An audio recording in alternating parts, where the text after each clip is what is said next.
we all know what means getting high. As a matter of fact, that was a word that was taboo back in the 60s when the Doors sang that. Some radio stations chose to pull the song. I think one of the Ed Sullivan shows, I think that they banned the Beatles from singing words that were similar to that. Maybe it was a different expression, I don't remember. Regardless, it became part of the vernacular of our culture. And it's always usually associated with drugs or other forms of foreign substances that would help people get to a higher state of consciousness, or just getting high as in escaping their realities. I mean, there are different ways to describe it. Obviously, I here am going to discuss it from a very different perspective. But it's important to know that human beings from the beginning of time have always been seeking to look for ways to find how they can experience a deeper transcendent experience. And when they could not do so naturally, they turned to substances, whether it was natural, whether it was mushrooms or whether it was other type of chemicals, or later synthetic stuff. They turned to it because the human being clearly is hungry and thirsty for some higher experience. And one way or another, people seek it out. Now, for some it's through sexuality, for other people it's other means. There are many ways that human beings use, and I like the word transcendence, because really it's about the counterforce to what we would call survival. We all have an aspect of our lives that is about survival, which is basically eating, drinking, breathing, shelter, social connections. And then there is the transcendent part of ourselves where we are not satisfied with the monotony of the routine, with our fixed patterns and our fixed habits.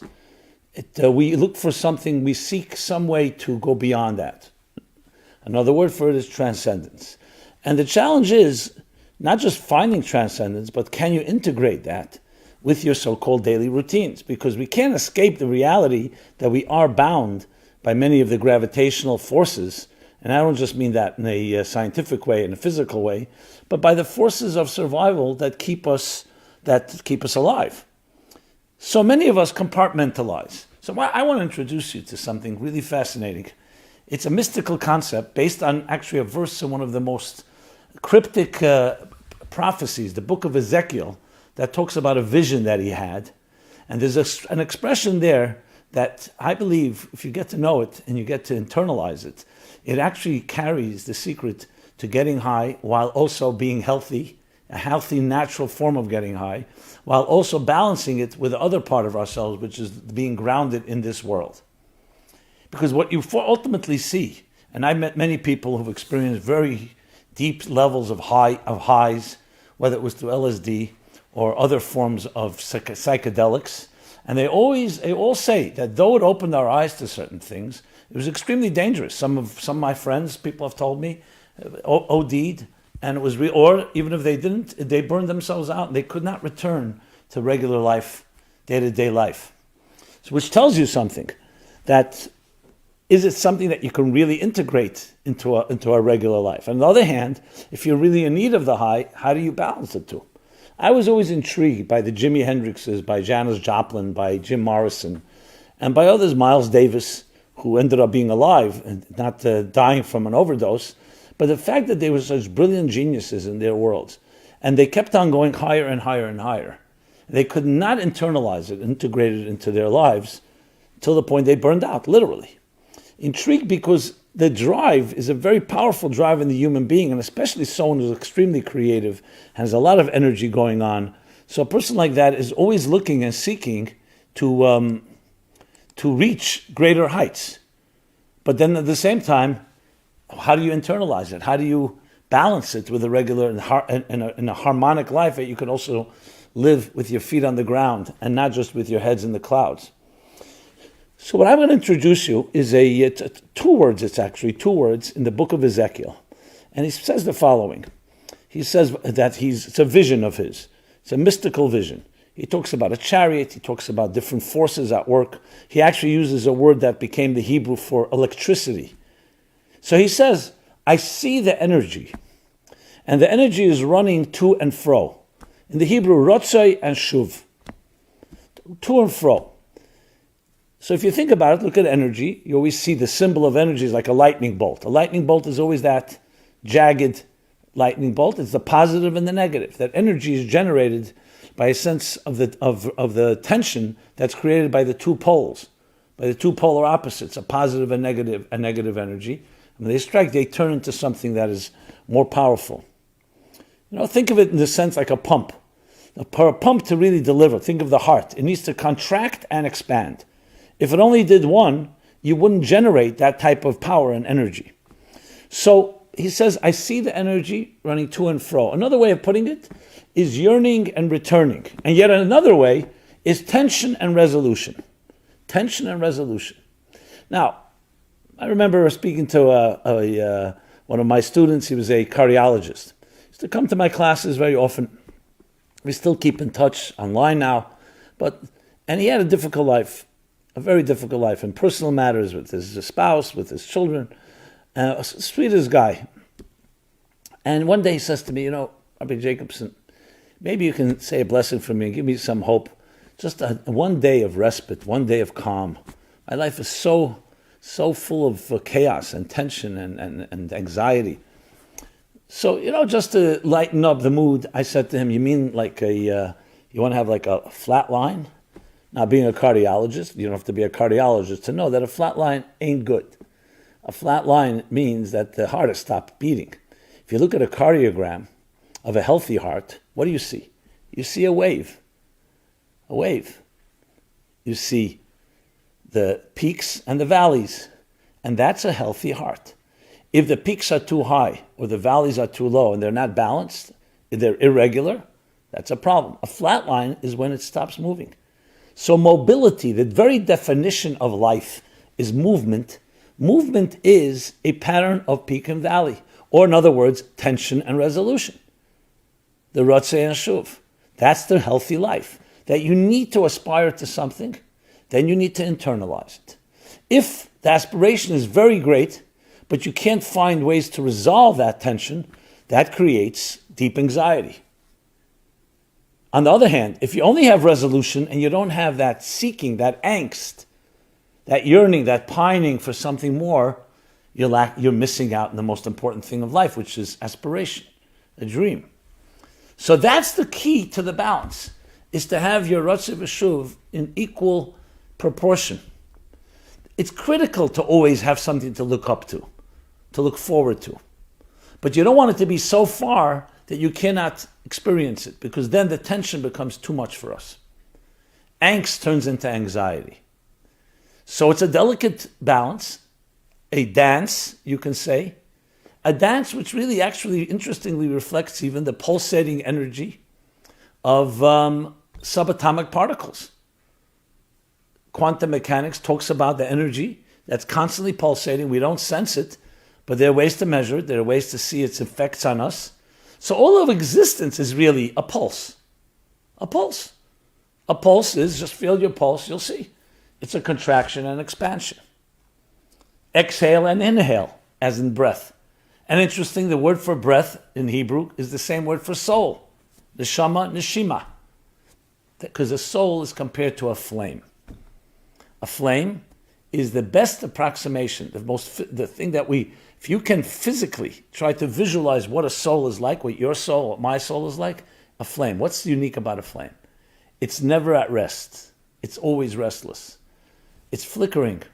The wick seems to be grounding it, but it's always licking the air, always licking upward. I share a story that I often tell. I write about it in the book, Toward a Meaning for Life, first chapter, Body and Soul. That there was a great mystic and a Rebbe, a great sage. His name was the Tzemach Tzedek. As a child, he was playing with other children on a ladder. And children were playing on a ladder.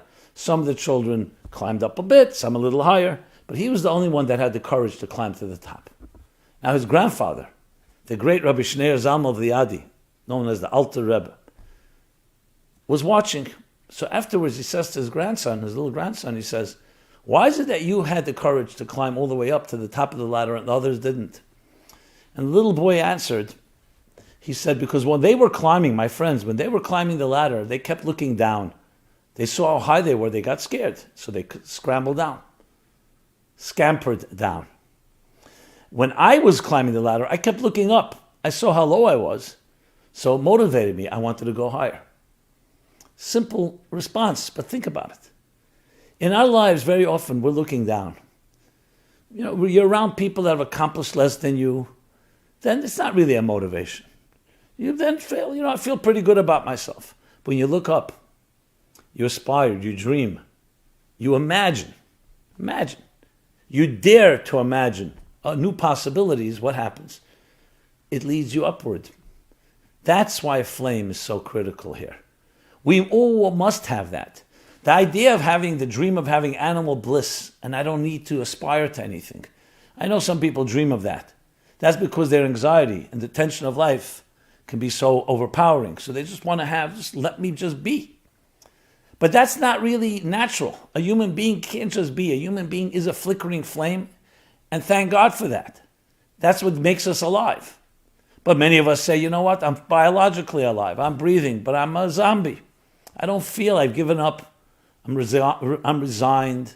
So much hasn't worked in my life. My dreams have been shattered. My hopes have been disappointment after disappointment.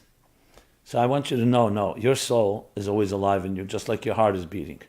And it seeks, but it needs resolution as well. Remember the heartbeat, the cardiogram. It's exactly how it is also on a spiritual, psychological, and emotional level. So when you talk about getting high, what does it really mean? It means seeking, but knowing how to ignite that from within. As soon as you rely on a foreign substance, or anything that's not coming from internally, you immediately are creating an unnatural state. Can it create a superficial or a temporary high? Yes, it can. But you haven't earned it. And therefore, you will not be able to internalize it. What I'm talking about is feeding the transcendent voice of your own soul. And how do you do that? By seeking out activities that actually nourish that part of you. And that could be here in the area of music, in the area of art, it could be in the area of romance, in the area of love. So many different ways. But you need to know you have that going on right now inside of you. And it needs, just like the body needs nourishment, so does the soul. So you need to be involved in a transcendent activity. We're coming to the Festival of Lights, Hanukkah. And it's really a universal message for all. It's a festival of lighting flames. But really, what is the message? The message is the flame within you. To light, to ignite the transcendent voice inside of you. And sometimes, yes, we need to go back to our younger years and not allow the jaded part of our personalities and our experiences to bring us down. But at the same time, it needs to be grounded. So it's like climbing a ladder. You do one step at a time, one rung at a time. You move one foot up the high upper rung, but your other foot is still down in the lower rung. And then you move that. You don't jump more steps than you can. And that's the way we keep the balance going. Is it easy? Not always easy. That's why we need friends. We need mentors. We need some checks and balances. Because sometimes the temptation, when you taste transcendence, is so powerful, you just want more of it. And you don't have the discipline and the restraint and the discretion. It's like knowing when to stop and let that high, so-called, be reabsorbed within your being. And those are the two words that the prophet Ezekiel uses. Tension and resolution. The tension of healthy restlessness. Not the unhealthy tension of anxiety and fear and insecurity and being afraid of others judging you and all those other forces that really debilitate and demoralize us. I'm talking about a restlessness that motivates, that helps us grow. And that's how you light your fire. Yes. You light your fire. You light your inner fire that's already there, but sometimes is concealed, undercover. And as I said, there are many ways to do so. What you need to seek out are the things that make you excited. What are you passionate about? And I'm talking about healthy things, obviously. And then exercising those muscles. We all have different things that we are really excited about that is a form of transcendence. So you act on it. Make it a discipline. a regimen each day, each week. Find a partner, someone that enjoys the same interest as you do. And there are many ways to do it, but it has to be deliberate. It doesn't just come automatically. And then, when you sense that there's that sense of satisfaction, or more than satisfaction, you really feel inspired, always make sure that the rest of you is going along with it. It's not an escape from your reality. You internalize it back. That is why it's vital that things be translated into action. I'll just speak for myself. In my seeking transcendence, it can become a very selfish act. It's about me transcending. But for myself, the grounding is when I interact with others. I'm speaking with you right now. Listening. Cross-pollinating. What does that do? That doesn't allow the fire just to escape and just go upward. It grounds it, that you have to deal with other people. You have to deal with family members. And you're not just escaping the reality, you're bringing that transcendence back into your life. Now, is it easy? No. It's a real difficult dance, because transcendence, by definition, is getting out of the doldrums, of the vicissitudes, of monotonous routines. But the key transcendence is when you discover that you transcend transcendence, and you realize, you know what, let me bring that transcendence back to a very basic meal. Even you're eating breakfast or lunch or dinner, you'd say, one second, there's nothing transcendent about it. Yes, there is. The mystics explain that the meal, the food that you eat, the drink you drink, is filled with sparks. Just like there are those subatomic pulsating particles, everything has sparks, potential. So when you eat the meal with good intentions, with using the energy for doing something good, you are actually elevating even the mundane, even the monotony, the boring routines, you're making them also transcendent. And that's the secret to the Ratzeh V'Shuv dance, that it's not just going upward the flame, it's also coming downward, it's grounded. And at the same time, does not lose its restlessness. That's the challenge, to make sure that it's not too the peaks aren't too high and the valleys aren't too low, but like the cardiogram, the pattern of the heart's journey. That should be our journey. So my friends, there's much to think about, much to do. You can reach great heights. And it's important to have, as I said, grounding elements that can help keep it in certain parameters, commitments, responsibilities. Often transcendent people can be free spirits, but you know what? They're not around. You can't rely on them. They're always flying, floating, as they say. Their hat is always somewhere else.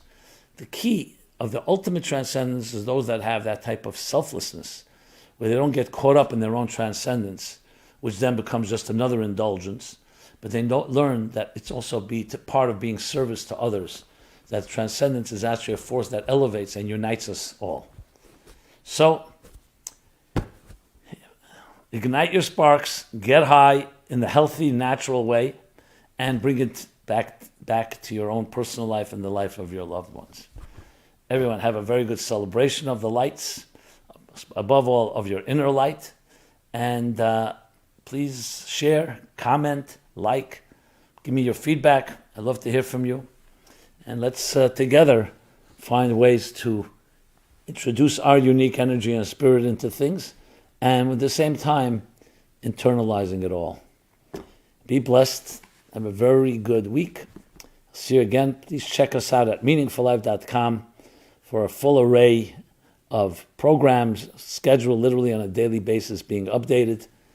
And if anything you think we should talk about or share, discuss, we're always open to hearing that. So don't be bashful. Everyone be well and be blessed. Thank you.